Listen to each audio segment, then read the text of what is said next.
दिवाली की वो सुबह बाहर से तो बहुत खुशहाल थी, लेकिन मेरे लिए अंदर से बहुत उदास थी।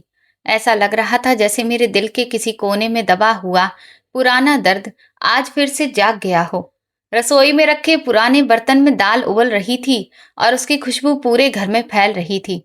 लेकिन उस खुशबू के साथ भी घर का माहौल जाने क्यों और ज्यादा भारी लग रहा था। मेरे पति बाबूलाल पुराने नल के पास बैठे अपने कांपते हाथों से गंदे बर्तनों को धो रहे थे। उनकी झुकी हुई कमर, सिर पर चांदी जैसे सफेद हो चुके बाल और चेहरे पर फैली थकान देखकर मेरा दिल अंदर तक कांप गया। अभी कुछ ही देर पहले हमारी बड़ी बेटी ने फोन किया था। वो बार बार हमारी तबीयत के बारे में पूछ रही थी। न जाने कितनी बार वो फोन कर चुकी थी और बड़े प्यार से कह रही थी, माँ, आप चिंता मत करना, मैं आज का खाना खुद बनाकर भेज रही हूँ।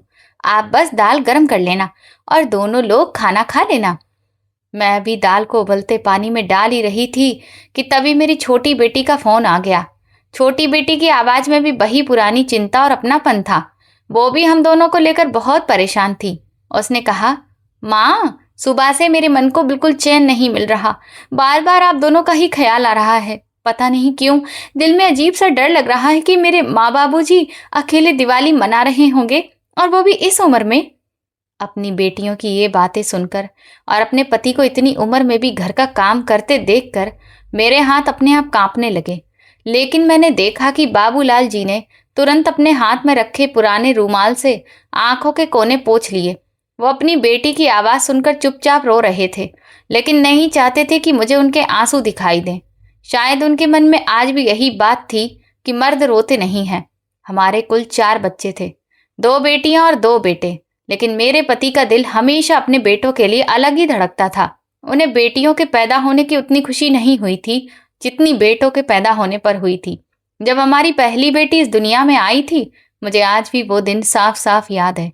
बाबूलाल जी ने खुश होने के बजाय अपना मुंह दूसरी तरफ कर लिया था।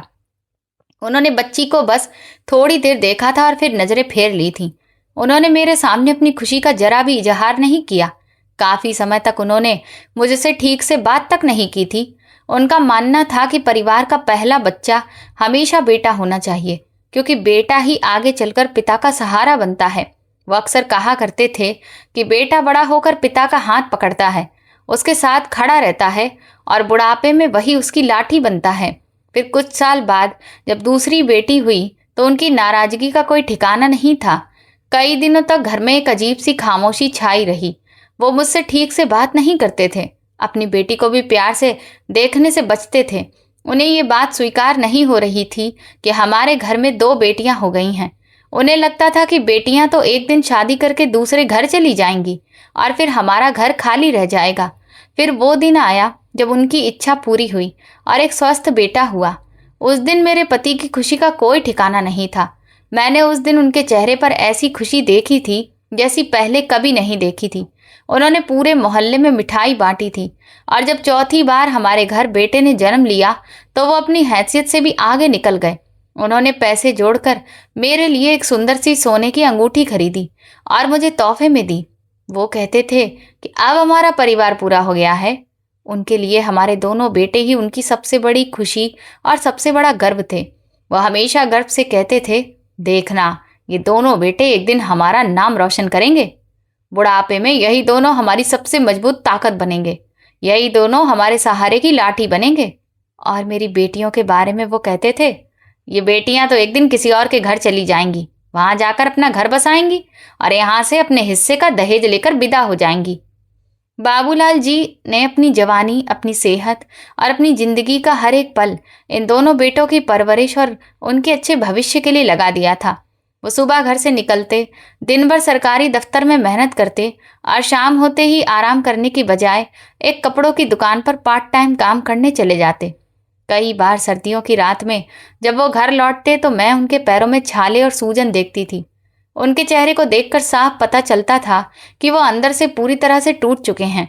लेकिन इसके बावजूद वो मुस्कुराकर मुझसे कहते, शांति, मुझे थोड़ा और काम करने दो, अपने बेटों के लिए थोड़ा और मेहनत करने दो।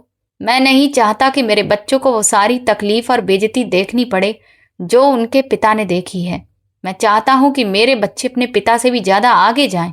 मेरे बड़े बेटे रोहन और छोटे बेटे अमित ही उनके लिए पूरी दुनिया थे।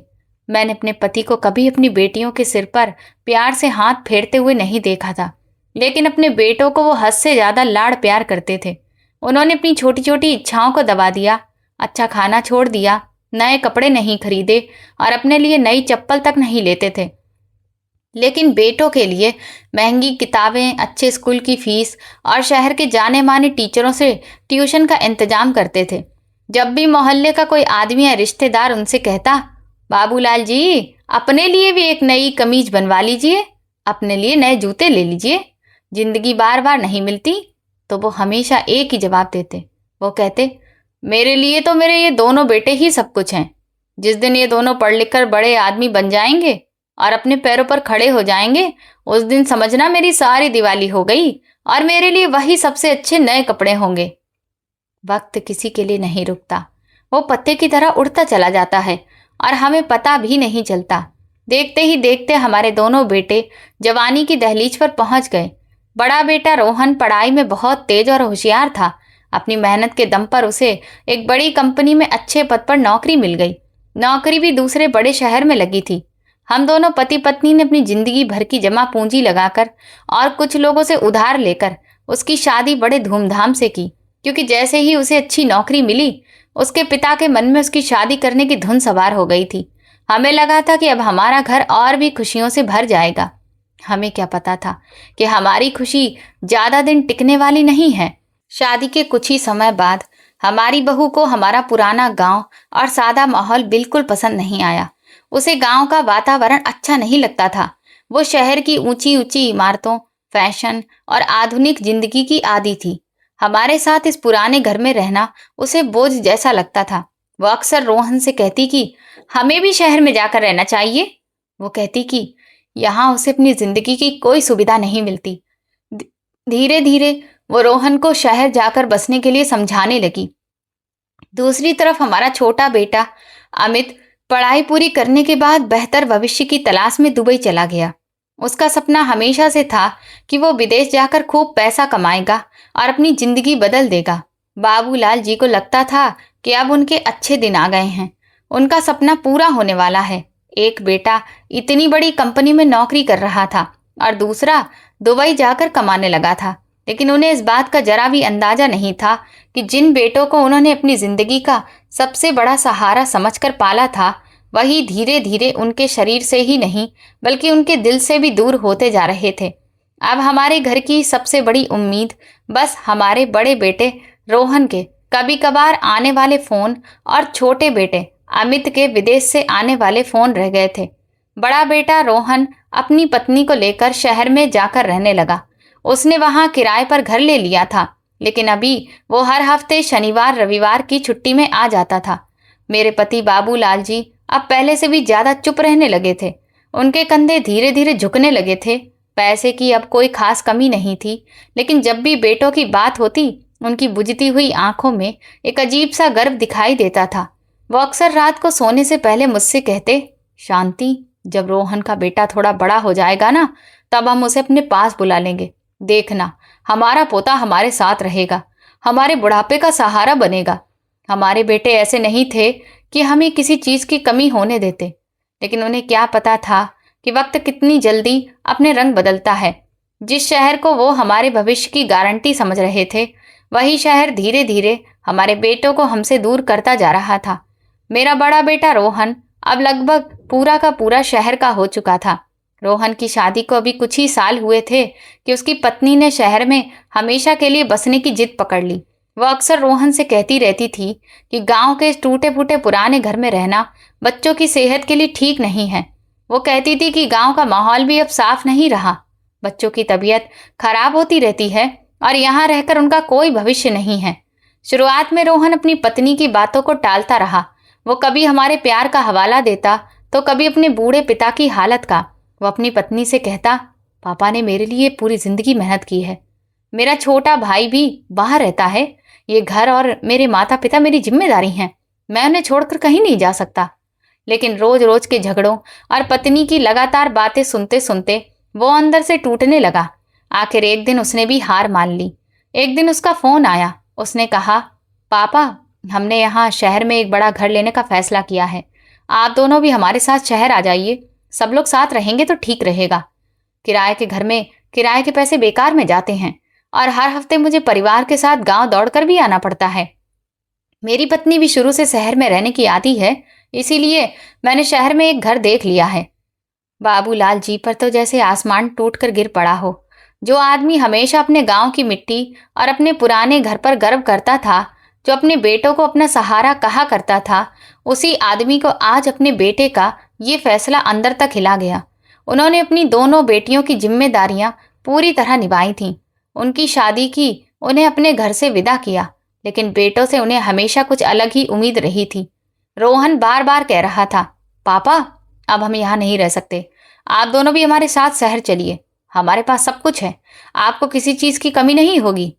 बेटे की जिद के आगे बाबूलाल जी ने भारी मन से शहर जाने की बात मान ली और मुझे भी समझाने लगे। उन्होंने कहा, शांति, बेटा कह रहा है तो एक बार उसके साथ चलकर देखते हैं। आखिर हमारा बेटा ही तो है, वो हमारे लिए इतना बड़ा घर ले रहा है। जब हम अपना पुराना गांव और वो घर छोड़कर निकल रहे थे, उस दिन का वो दृश्य आज तक मेरी आंखों से नहीं निकलता। मोहल्ले के कुछ बुजुर्ग हमें विदा करने आए थे। उनमें से एक बुजुर्ग ने बाबूलाल जी से कहा था, बाबूलाल भाई, बेटों के प्यार में इतना मत बह जाना कि अपनी जड़ ही भूल जाओ। तुम इतना बड़ा घर और सब कुछ छोड़कर जा रहे हो। याद रखना, बुढ़ापे में अपना घर ही सबसे बड़ा सहारा होता है। लेकिन उस समय मेरे पति की आंखों में सिर्फ अपने बेटे का प्यार और उसके बेहतर भविष्य का सपना था। वो किसी की बात सुनने को तैयार नहीं थे। उन्हें पूरा भरोसा था कि उनका बेटा उन्हें कभी अकेला नहीं छोड़ेगा। जब हम शहर पहुंचे तो रोहन का नया घर देखकर हम दोनों कुछ देर के लिए हैरान रह गए। घर बहुत बड़ा और शानदार था। जगह जगह महंगे सोफे रखे थे, फर्श चमकते हुए संगमरमर का था और हर कमरे में ठंडी हवा चल रही थी। घर देखकर ऐसा लगता था जैसे पैसों की कोई कमी नहीं है। लेकिन उस बड़े से घर में हमारे लिए ना तो खुलकर बात करने वाला कोई था और ना ही प्यार की वो ठंडी छांव थी जिसकी हमें सबसे ज्यादा जरूरत थी। बहू का व्यवहार पहले दिन से ही हमारे लिए ठंडा और बेरुखा था। वो सुबह उठते ही बच्चों को स्कूल के लिए तैयार करने में लग जाती, फिर रोहन को ऑफिस भेजने की तैयारी करती। उसे हमारे पास बैठकर बात करने का समय नहीं मिलता था। कई बार तो ऐसा लगता था जैसे हम इस घर में रहते ही नहीं हैं। रोहन भी सुबह ऑफिस चला जाता और देर शाम तक काम में लगा रहता। हम दोनों गांव की खुली हवा, धूप और आंगन के आदी थे। यहाँ बंद कमरे और हर वक्त चलने वाला एसी हमें बिल्कुल अच्छा नहीं लगता था। कुछ ही दिन बीते थे कि बाबूलाल जी को सांस लेने में दिक्कत होने लगी। धीरे धीरे उनकी परेशानी बढ़ती गई। वो दिन भर खांसते रहते और रात में जब उन्हें घुटन महसूस होती तो चुपचाप उठकर बैठ जाते। कई बार रात के अंधेरे में वो मुझे धीरे से हिलाकर कहते, शांति, मुझे नींद नहीं आ रही, बहुत घुटन हो रही है। मैं परेशान होकर उठ जाती और उनका हाथ पकड़कर बैठ जाती। जब कभी मैं बहू से कहती, खिड़की या दरवाजा थोड़ा सा खोल दिया करो, अंदर हवा आ जाएगी, तो वो तुरंत मुंह बनाकर कहती, माँ, बाहर इतना धुआं और शोर है, उससे बच्चों की तबीयत और खराब हो जाएगी। आप लोग कमरे में आराम किया करो, अंदर ही ठीक रहेगा। मैं चुप हो जाती। मुझे समझ नहीं आता था कि अपने ही बेटे के घर में मैं इतनी छोटी सी बात भी खुलकर क्यों नहीं कह पा रही हूँ। रोहन भी पूरे दिन ऑफिस में थका रहता था। जब वो शाम को घर आता तो उसके पास हम दोनों के साथ बैठकर दो प्यार की बातें करने या हमारी तबीयत पूछने तक का समय नहीं होता था। अगर कभी हमारे पास बैठता भी तो बच्चों की फीस, घर के खर्चे और बढ़ते हुए बिलों की बातें करने लगता। वो अक्सर कहता, पापा, आजकल खर्च बहुत बढ़ गया है, बच्चों की फीस बहुत ज्यादा है, घर का खर्च भी अब पहले से काफी बढ़ गया है, समझ ही नहीं आता कि कैसे सब संभालूं। हम उसकी बातें सुनकर चुप हो जाते। हमें पता था कि वो भी अपनी जिंदगी में उलझा हुआ है, लेकिन एक बूढ़े माँ बाप को अपने बेटे से आखिर चाहिए ही क्या था? बस थोड़ी देर का प्यार, दो मीठे बोल और इतना भरोसा कि कोई उनके साथ खड़ा है। लेकिन शायद ये भी हमारे नसीब में नहीं था। कुछ महीने इसी तरह घुटन भरी जिंदगी में गुजर गए। आखिर एक दिन मेरे पति से और नहीं सहा गया। रात का समय था। उन्होंने अपना कांपता हुआ हाथ मेरे हाथ में रखा और बहुत धीमी आवाज में बोले, शांति, मुझे इस सोने के पिंजरे से बाहर निकाल ले, मुझे मेरे उस सुनसान गांव में वापस ले चल। क्या तू मेरे साथ नहीं रह सकती उस जगह जहां हम खुलकर सांस तो ले सकें। मेरे लिए अपने पुराने घर की टपकती छत के नीचे जिंदगी के बाकी दिन गुजारना ज्यादा अच्छा है, बजाय इसके कि मैं अपने ही बेटे के इस आलीशान घर में घुट घुट कर मर जाऊं। उनकी आंखों में आंसू थे, उनकी आवाज में इतना दर्द था कि मेरा कलेजा मुंह को आ गया। मैंने उनका हाथ कसकर पकड़ लिया और कहा, आप चिंता मत करो, हम वापस अपने घर जाएंगे। चाहे घर कितना भी पुराना हो, चाहे वहां कोई सुविधा ना हो, लेकिन वो हमारा अपना घर है। अगले ही दिन हमने बिना किसी को बताए गांव वापस जाने का फैसला कर लिया। अब हम दोनों की तबीयत भी धीरे धीरे खराब होने लगी थी। जब हमने रोहन से कहा कि हम वापस गांव जा रहे हैं, तो उसने हमें रोकने की एक बार भी कोशिश नहीं की। उसने यहाँ तक नहीं कहा कि माँ पापा मत जाइए। उसने बस एक लंबी सांस ली और बोला, पापा आपका फैसला बिल्कुल सही है। आपको ये फैसला तो बहुत पहले कर लेना चाहिए था। आपको गांव का माहौल ज़्यादा पसंद है तो वहीं रहिए। मैं हर महीने आपके खर्च के लिए आपके खाते में पैसे भेज दिया करूँगा। आप दोनों को किसी चीज़ की चिंता करने की ज़रूरत नहीं है। अपना ध्यान रखना।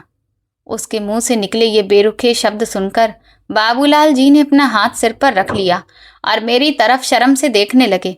यही मेरे वही पति थे जो कल तक अपने बेटों को अपनी सबसे बड़ी कमाई, अपनी ताकत और बुढ़ापे का सहारा कहते थे, लेकिन आज उन्हीं बेटों के सामने वो खुद को एक ऐसे इंसान की तरह खड़ा महसूस कर रहे थे जिसका कोई अपना नहीं था।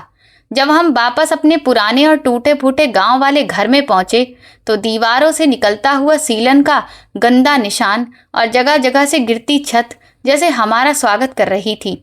घर पहले से भी ज्यादा जर्जर हो चुका था।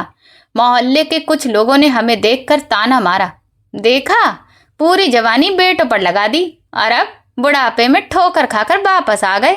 बेटों ने घर में रखा ही नहीं और अब फिर यहीं आना पड़ा। उनकी बातें सुनकर मेरा दिल टूट जाता था, लेकिन बाबूलाल जी फिर भी अपने बेटे की इज्जत बचाने की कोशिश करते। वो हंसकर कहते, अरे नहीं भाई, बच्चों ने तो हमें बहुत रोका था, हमने ही मना कर दिया। हमारा मन शहर में नहीं लगा, इसीलिए हम दोनों अपनी मर्जी से वापस आ गए। वो आज भी अपने बेटे का भ्रम बचा रहे थे, लेकिन इस झूठ के पीछे छिपा दर्द इतना गहरा था कि उसे शब्दों में बताना मुश्किल था। जिस दिन हम गांव से निकले थे, वो दिन हमारे लिए पहाड़ जैसा भारी था, और जिस दिन वापस लौटे उस दिन भी हमारे दिल पर एक और बड़ा बोझ था। इतना बड़ा घर था, लेकिन उसमें हम दोनों ही अकेले थे। बेटा अपने शहर में व्यस्त था और छोटा बेटा अमित दुबई में अपनी पत्नी और बच्चों के साथ अपनी ही दुनिया में इतना डूबा हुआ था कि कभी कभी 3-3 महीने तक उसे ये पूछने की फुर्सत नहीं होती थी कि उसके बूढ़े माँ बाप जिंदा भी हैं या नहीं। उसने वहीं शादी कर ली। अब हमारे घर में त्योहारों की रौनक नहीं थी, ना बच्चों की आवाज़ थी और ना ही बेटों के आने की उम्मीद। बस एक दूसरे का साथ था और पुरानी यादें थीं, जिन्हें पकड़कर हम दोनों अपनी बाकी जिंदगी काटने की कोशिश कर रहे थे। दिवाली का त्योहार अब करीब आ रहा था और हमारे घर की ये तन्हाई हमारे दिल में किसी चाकू की तरह चुभ रही थी। 4 बच्चों का पिता बाबूलाल अपनी जिंदगी के आखिरी पड़ाव पर बिल्कुल अकेला रह गया था और ये कड़वी सच्चाई धीरे धीरे उन्हें अंदर से जला रही थी। शहर से वापस आने के बाद हमारे सूने घर में खामोशी और अकेलापन पहले से भी ज़्यादा गहरा हो गया था। हम दोनों बूढ़े पति पत्नी अपना काम किसी तरह खुद ही कर लेते थे, लेकिन जब तबीयत खराब होती तो छोटी छोटी चीज़ें भी बहुत मुश्किल लगने लगती थीं। अब वक्त जैसे आरी की तेज धार की तरह हमारी हिम्मत को धीरे धीरे काट रहा था। एक दिन मौसम अचानक बदल गया। बाहर की ठंड और घर के अंदर की घुटन ने बाबूलाल जी की तबीयत अचानक बहुत ज़्यादा बिगाड़ दी। उन्हें तेज बुखार हो गया और उनका पूरा शरीर आग की तरह तपने लगा। मैंने जब उनके शरीर को हाथ लगाया तो मैं पूरी तरह घबरा गई। दोपहर का समय था और उनकी सांसें तेजी से फूलने लगी थीं। वो बिस्तर पर लगभग बेहोशी की हालत में पड़े थे। वैसे भी वो पहले से बहुत कमज़ोर हो चुके थे। मैंने कांपता हुआ हाथ उनके माथे पर रखा तो उनका शरीर तेज बुखार से जल रहा था। उनकी हालत देखकर मेरी आत्मा तक कांप गई और मेरे मुंह से चीख निकल गई। घर में उस समय हमारे अलावा कोई नहीं था जो उनकी मदद कर सके। मैंने किसी तरह खुद को संभाला और तुरंत अपने बड़े बेटे रोहन का नंबर मिलाया। मेरे मन में पूरा भरोसा था कि जैसे ही उसे पता चलेगा कि उसके पिता की हालत बहुत खराब है, वो दौड़ा चला आएगा। आखिर वो हमारा बेटा था। मैं सोच रही थी कि माँ बाप को इस हालत में देखकर कौन बेटा चैन से बैठ सकता है। वो तुरंत हमें अस्पताल लेकर जाएगा। मैंने एक बार नहीं बल्कि बार बार फोन किया। दूसरी तरफ फोन की घंटी बजती रही, लेकिन किसी ने फोन नहीं उठाया। किसी को इतनी भी चिंता नहीं थी कि फोन उठाकर पूछ लें कि माँ इतनी बार फोन क्यों कर रही हैं। मेरा दिल जोर जोर से धड़क रहा था। एक तरफ मेरे पति सांस लेने के लिए परेशान हो रहे थे और दूसरी तरफ मेरे बेटे का फोन लगातार नहीं उठ रहा था। पहले फोन जा रहा था, फिर कुछ देर बाद उसका नंबर बंद आने लगा। बहुत देर तक कोशिश करने के बाद आखिरकार रोहन से मेरी फोन पर बात हो गई। उसने फोन उठाया, लेकिन उसकी आवाज में जरा भी चिंता नहीं थी। उसके बोलने के तरीके से ऐसा लग रहा था जैसे उसे इस बात से परेशानी हो रही हो कि मैं बार बार उसे फोन क्यों कर रही हूँ। मैंने रोते हुए कहा, बेटा तुम्हारे पापा की हालत बहुत खराब है। उन्हें बहुत तेज बुखार है और सांस लेने में भी तकलीफ हो रही है। हमें उन्हें तुरंत ही अस्पताल लेकर जाना है। मेरी बात सुनते ही वो परेशान होने की बजाय चिढ़ गया। उसने कहा, माँ आप कैसे बच्चों जैसी बातें कर रही हो? आप कोई छोटी बच्ची तो हो नहीं। आपको पता है मैं यहाँ ऑफिस के काम में कितना फंसा हुआ हूँ। आराम करने तक का समय नहीं मिलता। ऊपर से बच्चों की पढ़ाई का इतना झंझट है। इसके बाद उसने बहुत बेरुखी से कहा, ठीक है माँ, मैं गांव के अपने एक पुराने दोस्त को फ़ोन कर देता हूँ। उससे मेरा संपर्क है। वह आपके घर पर एक रिक्शा भेज देगा। आप पापा को रिक्शे में बैठाकर खुद अस्पताल ले जाओ। आपके हाथ पैर हैं, आप ये काम कर सकती हो। चिंता मत करो। अगर मुझे समय मिला तो मैं आने की कोशिश करूँगा, नहीं तो आप डॉक्टर को दिखाकर दवा ले लेना। बाद में मुझे बता देना कि पापा आप ठीक हैं या नहीं। मेरे बेटे के ये बेरहम शब्द मेरे दिल को चीर गए। जिस पिता ने अपनी पूरी जवानी उसकी पढ़ाई और उसकी सुविधाओं के लिए लगा दी थी, जिसने अपने लिए कभी नई चीज नहीं खरीदी, आज वही पिता जिंदगी और मौत के बीच पड़ा था और उसका बेटा उसके पास आने तक के लिए समय नहीं निकाल पा रहा था। लेकिन मेरे पास रोने या बैठकर दुख मनाने का समय नहीं था। मेरे जीवन साथी की सांसें मेरे सामने चल रही थीं। वो मेरे पति थे और मैं उनकी जीवन साथी थी। इस वक्त उनकी देखभाल करना मेरा फर्ज था। मैंने मोहल्ले के एक लड़के से मदद मांगी। बड़ी मुश्किल से एक रिक्शे का इंतजाम हुआ। हम दोनों ने मिलकर बाबूलाल जी को रिक्शे में बैठाया। वो लगभग बेहोशी की हालत में थे। मैं रोती हुई उन्हें लेकर सरकारी अस्पताल पहुंची। अस्पताल का माहौल बहुत शोर वाला और गंदा था। वहां भी समय पर कोई डॉक्टर देखने वाला नहीं था। किसी ने मुझसे ठीक से ये तक नहीं पूछा कि मरीज को क्या हुआ है। मैंने एक लड़के की मदद से अपने पति को स्ट्रेचर पर लिटाया और पूरे दिन उनके सिरहाने खड़ी रही। कभी उनके आंसू पोंछती तो कभी उनके माथे पर हाथ रखती। मेरे पति पूरे दिन उस ठंडे अस्पताल के बिस्तर पर पड़े रहे।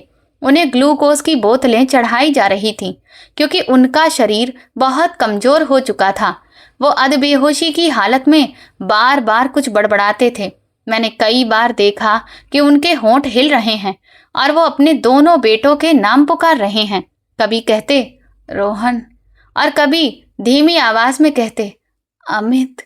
लेकिन उस लंबे और दर्द भरे दिन में ना रोहन ने फोन करके पूछा और ना ही दुबई में बैठे अमित ने ये जानने की कोशिश की कि उनके पिता जिंदा हैं या उनकी हालत कितनी खराब है।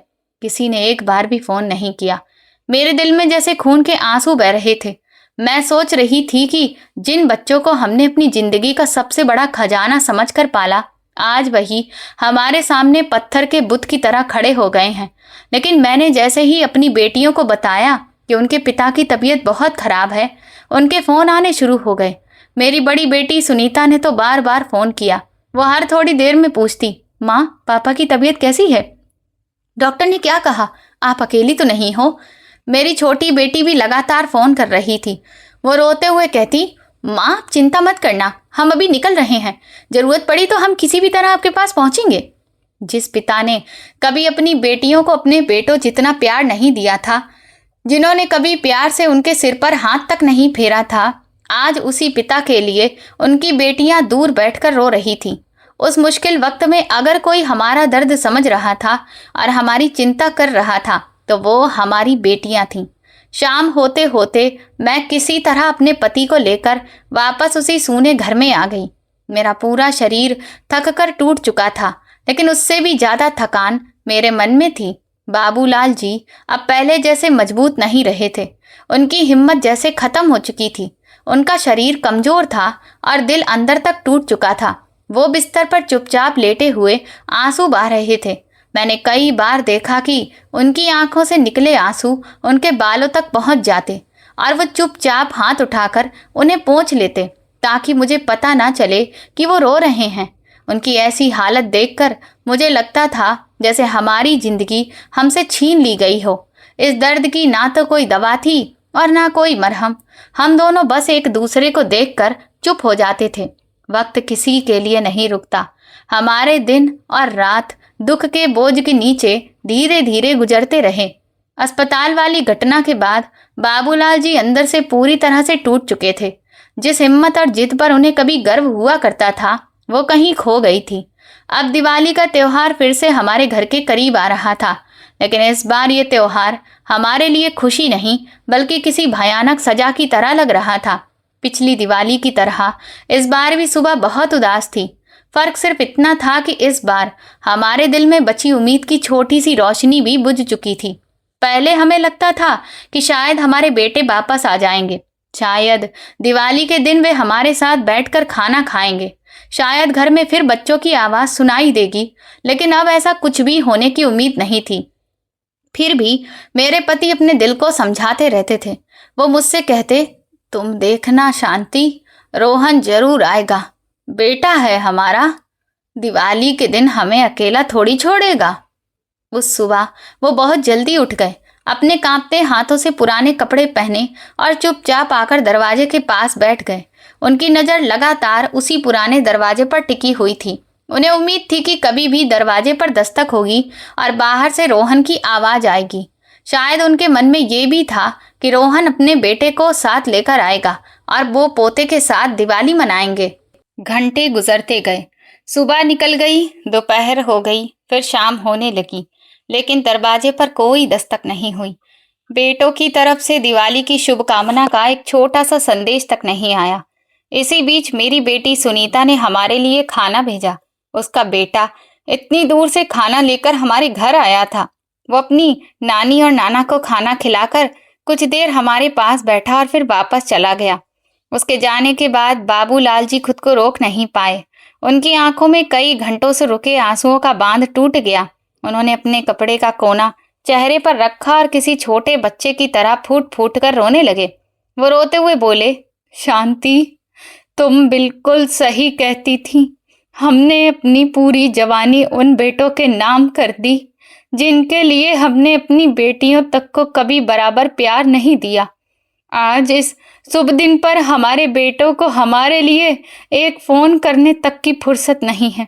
और देखो, हमारी बेटियां जो शादी करके दूसरे घर चली गईं, दूर बैठी हैं, फिर भी उन्हें हमारी इतनी चिंता है कि उनके बच्चे तक हमारे लिए खाना लेकर आ रहे हैं। उनकी हालत देखकर मेरा दिल टूट रहा था। मैं उन्हें समझाने की कोशिश कर रही थी, लेकिन मेरे अपने शब्द गले में अटक गए थे। वो फिर खुद को समझाने लगे, बोले, नहीं, अमित जरूर फोन करेगा, रोहन जरूर आएगा, मेरा बेटा ऐसा नहीं हो सकता। शायद कोई मजबूरी होगी, शायद काम में फंस गया होगा। लेकिन उनकी आवाज में छिपा दर्द बता रहा था कि वो खुद भी अपनी इस बात पर भरोसा नहीं कर पा रहे थे।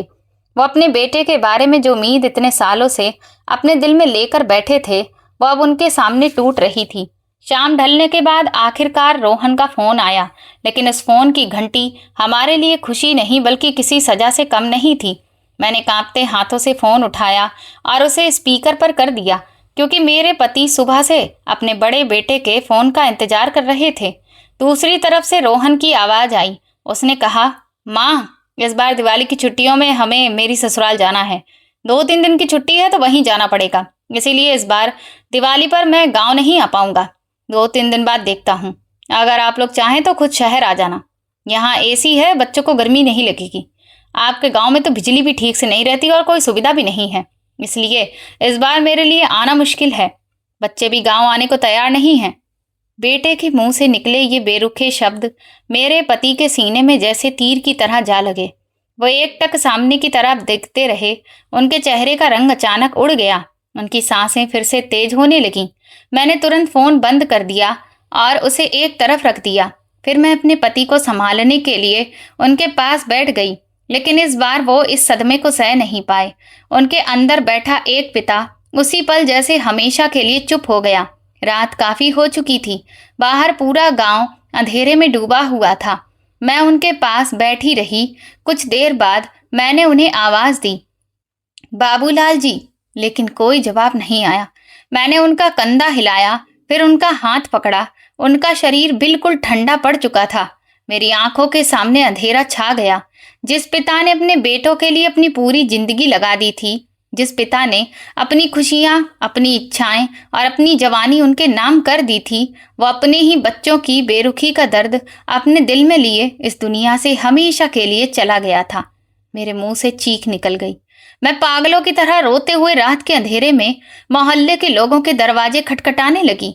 मैं एक एक घर का दरवाजा पीट कर कह रही थी, कोई जल्दी आओ, मेरे पति को कुछ हो गया है, कोई मेरे पति को बचा लो।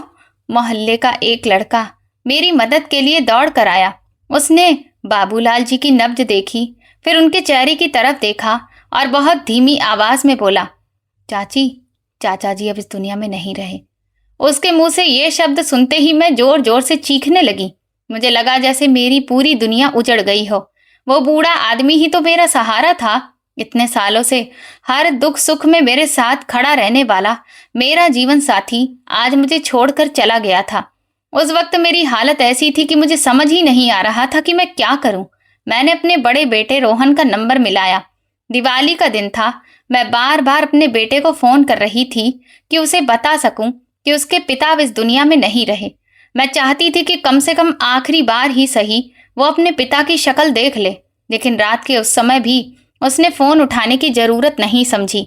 शायद वो अपनी आराम की जिंदगी में इतना व्यस्त था या अपनी पत्नी के मायके और उनके घर के कामों में इतना उलझा हुआ था कि उसे अपने बूढ़े माँ बाप की कोई चिंता ही नहीं थी। मैं फोन करती रही और रोती रही, लेकिन दूसरी तरफ से कोई जवाब नहीं आया। सुबह की रोशनी जब धीरे धीरे गांव पर फैलने लगी तो मेरी दोनों बेटियां रोती हुई मेरे घर पहुंची। जैसे ही उन्हें पता चला कि उनके पिता अब नहीं रहे, दोनों बेटियां अपने आंसू रोक नहीं पाईं। उन्होंने तुरंत अपने भाई रोहन को फिर फोन किया। काफी कोशिश के बाद दोपहर में रोहन ने फोन उठाया। उसे जब बताया गया कि उसके पिता की मौत हो चुकी है तो अंतिम विदाई का समय भी करीब आ चुका था और पिता की अर्थी उठने की तैयारी चल रही थी। लेकिन अपने पिता की मौत की खबर सुनकर उसके मुंह से एक भी दुख या संवेदना की बात नहीं निकली। उल्टा उसने बहुत बेरुखी से कहा, ओह, पापा को भी दिवाली के दिन ही मरना था क्या? अंतिम संस्कार हो गया क्या? अगर हो ही गया है तो अब मेरे आने का क्या फायदा? माँ, मेरी तो पूरी दिवाली ही खराब हो गई। उसके ये शब्द सुनकर मेरी बेटियों की आंखों से आंसू और तेज बहने लगे। जिस पिता ने उसके लिए अपनी पूरी जिंदगी लगा दी थी, उसकी मौत भी उसके लिए सिर्फ एक परेशानी थी। उधर दुबई में रहने वाले मेरे छोटे बेटे अमित को 2 दिन बाद खबर मिली कि उसके पिता अब नहीं रहे। उसने भी अपनी सफाई देते हुए कहा, माँ, आपका फोन भी तो पुराना है, उसमें व्हाट्सएप भी नहीं चलता, इसीलिए मुझे समय पर खबर नहीं मिल पाई। अब तो शायद मैं आ भी नहीं पाऊंगा। कोशिश करूंगा कि अगले महीने आ जाऊं। अगले महीने अपने पिता की मौत पर उसका यही जवाब था।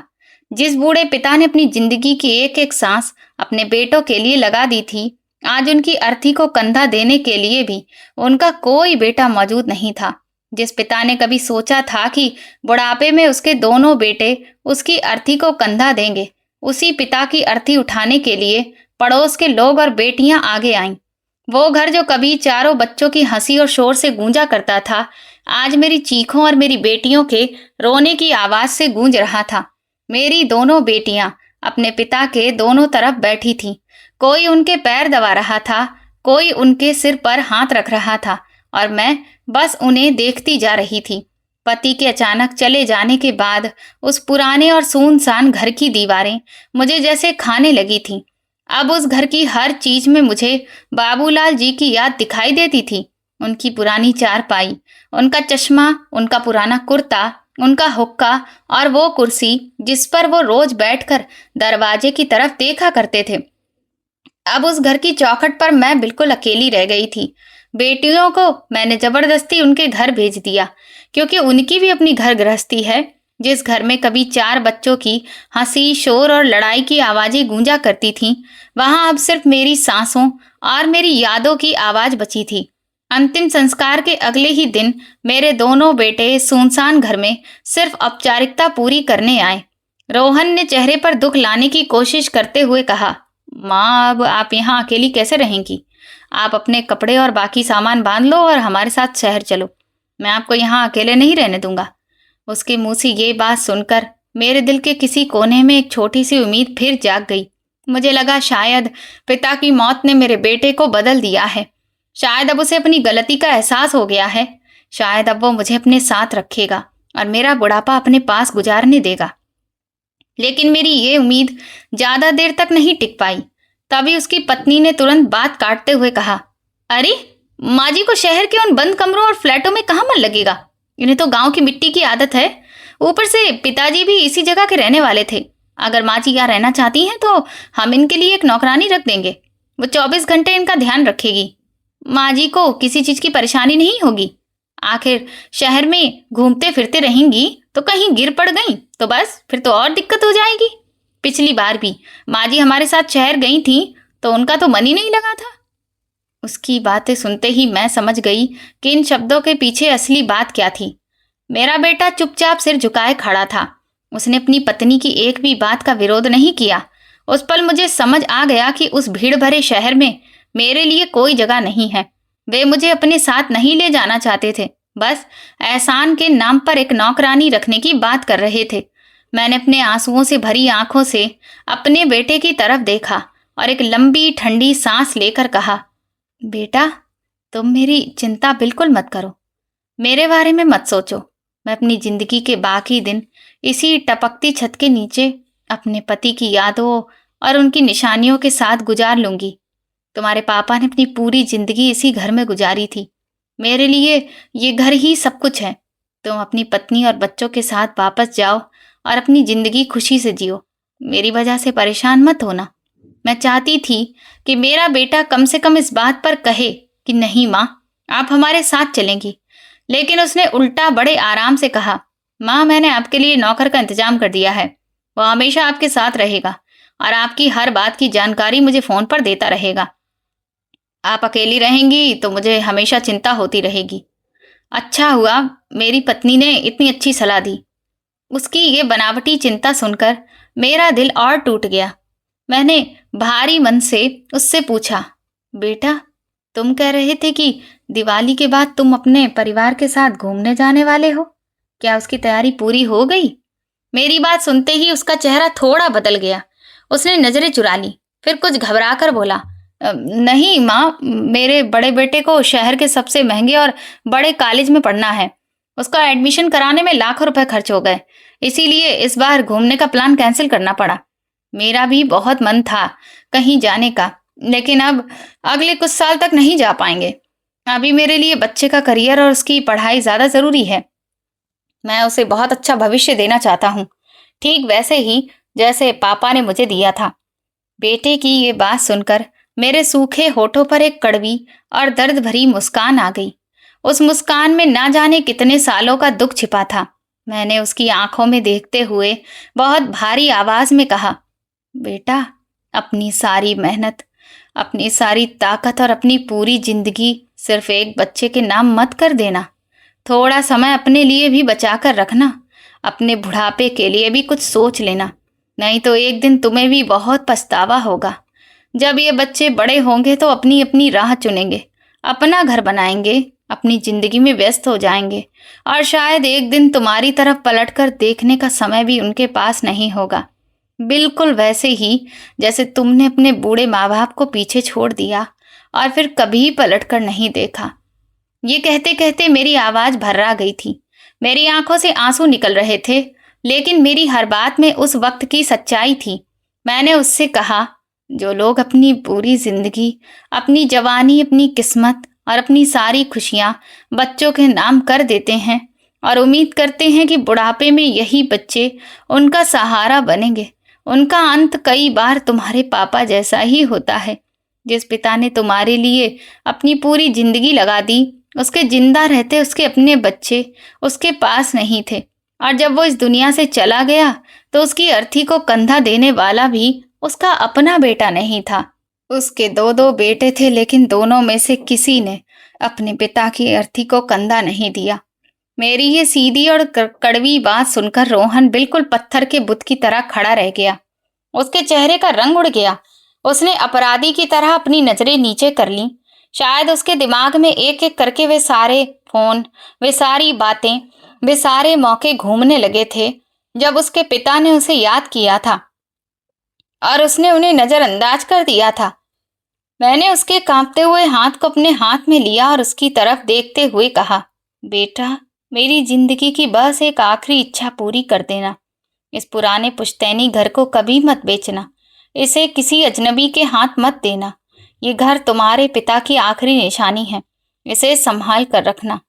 पता नहीं कल वक्त तुम्हें किस मोड़ पर ले जाए। हो सकता है कि एक दिन तुम्हें भी इसी मिट्टी के घर की जरूरत पड़े। हो सकता है कि तुम्हारा बुढ़ापा भी इसी घर में गुजरे। तुम्हारे पिता और मैंने अपनी जिंदगी की एक एक बूंद इस घर की नींव में लगा दी थी। हमारी सारी मेहनत इसी घर से जुड़ी है। इसे मत मिटाना। मेरी बात सुनकर वो कुछ देर तक बिल्कुल चुप खड़ा रहा, फिर बिना कुछ कहे धीरे धीरे वहां से चला गया। मेरा दिल सोच रहा था कि मैंने उसके सामने अपने दिल का कितना दर्द खोल कर रख दिया, लेकिन उसने मेरी किसी बात का जवाब तक नहीं दिया। वो अचानक चला गया और मुझे लगा कि शायद मेरी बातें उसके दिल में तीर की तरह जाकर लगी हैं। अगले दिन मेरी बड़ी बेटी का बेटा घर पर आया। बोला, नानी, अपने कपड़े पैक कर लीजिए और आज से आप हमारे साथ रहेंगी। मैंने उसे मना किया, लेकिन वो नहीं माना और जबरदस्ती मुझे अपने साथ मेरी बेटी के घर ले आया। मैं वहां आ तो गई, लेकिन मेरा दिल अभी भी गांव के उस घर में ही था। मेरी बेटी मेरा बहुत ख्याल रखती, दामाद भी बहुत अच्छे से पेश आते, परिवार के बाकी लोग भी अच्छा व्यवहार करते, लेकिन उसके बाद भी दिल इस बात से पूरी तरह हताश था कि दोनों बेटे जिनको ज्यादा लाड़ प्यार दिया गया, ज्यादा सुख सुविधा दी गई, धोखेबाज निकल गए। कुछ दिन बाद मेरा बड़ा बेटा रोहन वहां आया। उसकी आंखें लाल थीं। लगता था पूरी रात रोया था। चेहरे पर पछतावे की गहरी लकीरें साफ दिखाई दे रही थीं। वो सीधे मेरे पैरों के पास बैठ गया। उसने मेरा हाथ पकड़ लिया और रोते हुए कांपती आवाज में बोला, माँ, मुझे माफ कर दो। एक बार मुझे माफ कर दो। पिछले कुछ दिनों से मैं सो नहीं पा रहा हूँ। आपने जो कुछ भी कहा, आपकी एक एक बात बिल्कुल सच है और वही बात मेरे दिल को अंदर से चीर रही है। वो रोते हुए कह रहा था, मैं कितना अंधा और स्वार्थी हो गया था माँ। जिन पैरों के नीचे मैंने अपना पूरा बचपन बिताया, जिन लोगों ने मुझे जिंदगी दी, उन्हीं को मैंने अपने लिए बोझ और परेशानी समझने लगा था। आज मुझे समझ आया है कि जब कोई इंसान पिता बनता है और उसके बच्चे बड़े हो जाते हैं, तो पिता बूढ़ा होकर उसी पुराने घर में रह जाता है और बच्चे अपनी अपनी दुनिया में चले जाते हैं। उसकी आंखों से लगातार आंसू बह रहे थे। उसने कहा, माँ, आज मेरे दिल से खून के आंसू निकल रहे हैं।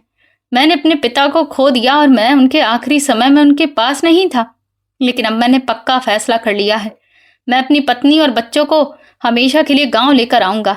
मेरी पत्नी माने या ना माने, मैं इस पुराने घर की मरम्मत करवाऊंगा। जब तक आप जिंदा हैं, मैं आपको अकेला छोड़कर कहीं नहीं जाऊंगा। मैं आपके साथ गांव में रहूंगा। मैं अब आपकी सेवा करूंगा। मैं आगे बढ़ी और अपने बेटे को उठाकर अपने सीने से लगा लिया। उसके चेहरे पर पछतावा साफ दिखाई दे रहा था। मैंने उसे कसकर गले लगा लिया। मेरे दिल से एक लंबी राहत की सांस निकली। मैंने भर्राई हुई आवाज में कहा, बेटा, अब मुझे तुमसे कोई शिकायत नहीं है। अगर कोई शिकायत थी भी तो आज वो भी खत्म हो गई। माँ अपने बच्चों से ज्यादा दिनों तक नाराज नहीं रह सकती। मैं बस चाहती थी कि तुम्हें ये एहसास हो जाए कि तुमने अपने माता पिता के साथ सही नहीं किया। तुम्हारे पापा तुम्हें अपनी जिंदगी की सबसे मजबूत सहारा समझते थे। उनकी आखिरी उम्मीद सिर्फ तुमसे थी। काश बेटा, वो तुम्हारा ये बदला हुआ रूप अपनी आंखों से देख पाते। काश वो आखिरी बार दरवाजे पर बैठकर तुम्हारा इंतजार करते हुए ये जान पाते कि उनका बेटा बदल गया है। उस दिन के बाद रोहन सच में बदल गया। उसने अपना शहर वाला घर छोड़ने का फैसला किया, लेकिन मैंने उसे इसके लिए साफ मना कर दिया। मैंने कहा कि बेटा, कुछ चीज माँ बाप को भी समझना चाहिए जो तुम्हारे पिता ने नहीं समझी। सबसे पहली चीज तो ये कि बच्चों को उनका जीवन उनके हिसाब से जीने का पूरा अधिकार है, आगे बढ़ने का पूरा अधिकार है, तरक्की पाने का पूरा अधिकार है। उन्हें बंदिशों में रखकर पीछे रोककर तरक्की पाने से रोकने का काम माँ बाप को बिल्कुल भी नहीं करना चाहिए। समय के साथ माँ बाप को भी बच्चों के हिसाब से थोड़ा ढालना चाहिए। पुराना घर, पुरानी जगह छोड़ने में थोड़ी तकलीफ होती है, लेकिन जब मैं और तुम्हारे पिता शहर आए थे तो नई जगह में बसने के लिए तुम्हें थोड़ा सहयोग करना चाहिए था, थोड़ा वक्त हमारे साथ बिताना चाहिए था, थोड़ा बच्चों को दादा दादी के साथ घुलना चाहिए था, थोड़ा हमको भी नए माहौल में ढलने की कोशिश करनी चाहिए थी।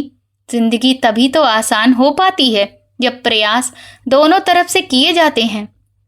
तुम्हारे पिता ने एक बहुत बड़ी गलती की थी, और वो गलती थी कि जब जीवन को बेहतर तरीके से जीने का वक्त था तब उन्होंने सब कुछ अपने बेटों पर लुटा दिया। बच्चों की परवरिश करना, उन्हें अच्छा भविष्य देना अच्छी बात है, लेकिन उसके लिए अपने जीवन को जीना ही भूल जाना ये बहुत गलत बात है, क्योंकि वक्त कभी किसी के लिए लौट कर नहीं आता। और अपने बच्चों से उन्होंने हद से ज़्यादा उम्मीदें लगा दी थी, जबकि उन्हें अपने जीवन को जीने पर ध्यान देना चाहिए था और अपने बच्चों से बहुत ज़्यादा उम्मीदें नहीं लगानी चाहिए थी, क्योंकि सभी अपना जीवन जीना चाहते हैं और चाहे बेटा हो चाहे बेटी हो, उनके साथ भेदभाव नहीं करना चाहिए। कौन सहारा बनेगा किसी को नहीं पता, कौन सही निकलेगा कौन गलत निकलेगा कोई नहीं जानता, बुढ़ापा कैसा बीतेगा ये भी कोई देखकर नहीं आया। मैं तो तुमसे यही कहूंगी कि अपने परिवार का ख्याल रखो, अपने बच्चों को अच्छी शिक्षा दो, उन्हें अच्छा पढ़ाओ लिखाओ, लेकिन उसके साथ साथ अपने लिए भी वक्त निकालो, अपना जीवन जियो, अपनी पत्नी के साथ समय बिताओ, अपनी जिंदगी को बोझिल मत बनाओ। बच्चों के लिए अपने पूरे जीवन को बर्बाद मत करो और बच्चों से हद से ज्यादा उम्मीदें मत लगाओ। तुम खुद भी जीवन को जियो और बच्चों को भी अपने जीवन को जीने देने का पूरा मौका दो। अपने बुढ़ापे के लिए पैसा बचाओ और बुढ़ापे पर थोड़ा बच्चों के हिसाब से ढलना भी सीखो, क्योंकि तब उनका वक्त होता है अपने जीवन को जीने का। हर कोई चाहता है कि उसका अपना खुद का घर हो, इसलिए इस तरीके की जिद करना कि नहीं पुराने घर में ही रहना होगा, ये बिल्कुल गलत है। तुमने जो घर बनाया है उस घर में तुम अच्छा वक्त बिताओ, लेकिन जब वक्त आए कि तुम किसी दूसरे के सहारे पर हो तो उसके साथ ये चीज मत करो कि वो तुम्हारे घर में ही रहे, बल्कि उसके हिसाब से थोड़ा सा ढलने की कोशिश करो। बच्चों को भी माँ बाप को बिल्कुल अनदेखा नहीं करना चाहिए। जहाँ माँ बाप को उनकी जरूरत है वहाँ उन्हें कोशिश करनी चाहिए, अगर मुमकिन हो तो उन्हें सहयोग करें, उनका ख्याल रखें। अगर दूर हैं तो उनसे थोड़े थोड़े दिनों में फ़ोन पर बातचीत करते रहें। उनकी तबीयत ठीक नहीं है, अगर कोई देखने वाला नहीं है और उन्हें आपकी ज़रूरत है तो थोड़ा सा वक्त निकाल कर उनके पास जाएं या फिर उन्हें अपने पास बुला लें। घर का माहौल ऐसा रखें कि घर के बड़ों को घर में बोझिल महसूस ना हो, उन्हें ये ना लगे कि वो बोझ बन चुके हैं। और सिर्फ बेटे पर ही ध्यान नहीं देना चाहिए, बेटियां हैं तो उन्हें भी प्यार देना चाहिए। थोड़ा माँ बाप को बच्चों के हिसाब से ढलना चाहिए बुढ़ापे में, और थोड़ा बच्चों को माँ बाप को समझना चाहिए। उनके लिए रोज वक्त निकालें, ये जरूरी नहीं पर कभी कभार थोड़ा वक्त निकाल लेना चाहिए। मैं तुम्हारे साथ शहर चलूंगी, मैं चाहती हूँ तुम आगे बढ़ो, ना कि मेरी वजह से पीछे जाओ। ये सुनकर बेटी की आंखों में आंसू आ गए थे। रोहन ने उससे भी माफी मांगी। फिर मैं शहर आ गई, लेकिन अब वहां घर का माहौल वैसा नहीं था जैसा पहले आए थे तब था। अब बहू काम निपटाने के बाद कुछ देर कभी कभार मेरे पास बैठती थी, बात करती थी। रोहन को भी जब वक्त मिलता तो वो भी साथ बैठता, बात करता। बच्चे भी अब खूब घुल मिल गए थे, क्योंकि बहू अब उन्हें बात करने से नहीं रोकती। मेरे कमरे की खिड़कियों को खोलने पर भी अब कोई आपत्ति नहीं थी। बच्चों के साथ पार्क में भी जाती थी। अब ये शहर वाला घर भी धीरे धीरे अपना लगने लगा था। गांव का घर अब भी कभी कभी याद आता, लेकिन शहर का घर भी अब अपनेपन और प्यार से भरा लगता। रोहन ने गांव वाला घर भी ठीक करा लिया था। हम साल में 1-2 बार गांव भी चले जाते थे। रोहन अब अपनी बहनों से भी बात करता, बेटियां भी जब उनका मन करता घूम जाती। मैं अक्सर सोचती काश बाबूलाल जी भी ये सब देख पाते, पर शायद उन्होंने जो अपने बेटे बेटी में भेदभाव किया, अपने बेटों को ज्यादा प्रमुखता दी, बेटियों से प्यार से बात नहीं की, उन्हें ज्यादा पढ़ाया लिखाया नहीं, बेटों को अपना घमंड बना लिया, उसी का जवाब उन्हें बुढ़ापे में मिला। बुढ़ापे में उन्हें समझ आया कि अपने जीवन को जीना भी कितना महत्वपूर्ण है। बच्चों में बहुत ज्यादा भेदभाव करना गलत है। इस कहानी से हमें एक बहुत बड़ी सीख मिलती है। इंसान को अपने बच्चों, खासकर बेटों के प्यार में इतना अंधा नहीं होना चाहिए कि वो अपनी पूरी जिंदगी, अपनी सारी खुशियां और अपनी सारी जमा पूंजी उनके नाम कर दें और ये बोल जाएं कि उसकी अपनी भी एक जिंदगी है। माता पिता अपने बच्चों के लिए बहुत कुछ करते हैं, ये बिल्कुल सही है। बच्चों की पढ़ाई, उनकी जरूरतें और उनका भविष्य जरूरी है, लेकिन अपनी पूरी जिंदगी मिटा देना जरूरी नहीं है। अपने बच्चों से प्यार कीजिए, उन्हें अच्छी परवरिश दीजिए, उन्हें आगे बढ़ने का मौका दीजिए, लेकिन अपनी मेहनत और अपना भविष्य भी पूरी तरह उनके भरोसे मत छोड़िए। अपने लिए भी थोड़ा समय बचा कर रखिए। अपने बुढ़ापे के लिए कुछ जमा करके रखिए। अपनी पसंद, अपनी खुशी और अपनी पहचान को पूरी तरह खत्म मत कर दीजिए, क्योंकि जब बच्चे बड़े होते हैं तो उनकी अपनी जिंदगी होती है। वो अपनी नौकरी, अपने परिवार और अपनी जिम्मेदारियों में व्यस्त हो जाते हैं। कई बार वो चाहकर भी माता पिता के लिए उतना समय नहीं निकाल पाते जितनी उम्मीद माता पिता उनसे कर लेते हैं। इसलिए बच्चों को प्यार जरूर दीजिए, लेकिन अपनी पूरी दुनिया सिर्फ बच्चों के भरोसे मत छोड़िए। बुढ़ापे में पैसा, संपत्ति और यहाँ तक कि अपने बच्चे भी हमेशा साथ रहें, ये जरूरी नहीं है। इसलिए अपनी जिंदगी का कुछ हिस्सा अपने लिए भी जीना चाहिए। अपने मन को मजबूत रखिए और अपनी शांति किसी एक रिश्ते या किसी एक इंसान के हाथ में मत दीजिए। और अगर आपके माता पिता आज भी आपके साथ रहते हैं तो उनके साथ रोज वक्त नहीं है तो कभी कभार बैठिए, उनसे बातें कीजिए, उनकी जरूरतों को समझिए और उन्हें ये महसूस मत होने दीजिए कि वो आपके लिए बोझ हैं। दोस्तों, ये कहानी सिखाती है कि माँ बाप को अपने बच्चों से प्यार और उनकी परवरिश जरूर करनी चाहिए, लेकिन बेटा बेटी में भेदभाव करके अपनी पूरी जिंदगी और भविष्य बच्चों के भरोसे नहीं छोड़ना चाहिए। बच्चों को भी अपने माँ बाप की भावनाओं और जरूरतों को समझते हुए उनके बुढ़ापे में उनका साथ और सम्मान करना चाहिए। जिंदगी तभी सुखी बनती है जब माता पिता बच्चों को आगे बढ़ने की आज़ादी दें और बच्चे भी अपने माता पिता के लिए समय, प्यार और जिम्मेदारी निभाएं। तो दोस्तों, आप किस शहर से हमारी कहानी सुन रहे हैं और आपको ये कहानी पसंद आई हो तो कमेंट करके ज़रूर बताएं। इस वीडियो को लाइक करें, ज़्यादा से ज़्यादा शेयर करें और हाइप दें। साथ ही चैनल को सब्सक्राइब करना ना भूलें। और अगर आपको मेरी मेहनत पसंद आई हो तो मुझे सुपर थैंक्स देकर अपना प्यार और सपोर्ट ज़रूर दिखाएं, ताकि मैं आपके लिए ऐसी ही शानदार कहानियां लाती रहूं। ये कहानी पूरी तरह से काल्पनिक है। इसमें दिए गए सभी पात्र, घटनाएं और परिस्थितियां केवल कहानी के उद्देश्य से प्रस्तुत की गई हैं। किसी व्यक्ति, परिवार या समुदाय को ठेस पहुंचाना इसका उद्देश्य नहीं है। कहानी के माध्यम से केवल माता पिता, बच्चों, परिवार और रिश्तों से जुड़ी एक सामाजिक सीख देने का प्रयास किया गया है। धन्यवाद।